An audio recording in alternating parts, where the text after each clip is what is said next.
Hey everyone, welcome back. Today, we're diving into a super handy topic: how to enroll in Amazon Prime Visa Autopay.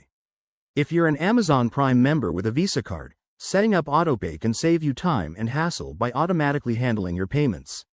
It's a game changer for avoiding late fees and keeping your rewards flowing. Stick around, and I'll walk you through the entire process step by step. It's easier than you think. First things first, make sure you have everything ready. You'll need an active Amazon account linked to your Prime membership and your Amazon Prime Visa card. If you don't have the card yet, pause this video and sign up through the Amazon website. Once you're set, log into your Amazon account on a computer or the mobile app for the best experience. Step 1. Head over to the Accounts and Lists drop-down menu at the top right of the Amazon homepage. Click on Your Account to access your personal settings.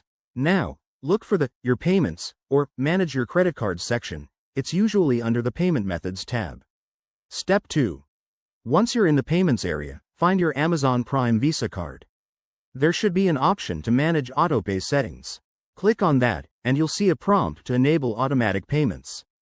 This feature links your card to autopay for your Prime membership fees or any eligible purchases. Step 3. Verify your details. Amazon will ask you to confirm your card information, billing address, and payment preferences. Double-check everything to avoid any errors. It's quick and ensures smooth transactions. If you have any security questions, answer them to proceed. Step 4. Hit the Enable Autopay button and confirm. You'll get a confirmation email from Amazon shortly after, so keep an eye on your inbox. That's it, you're all set. Enrolling in autopay not only simplifies your life but also helps you earn more rewards on your Prime Visa.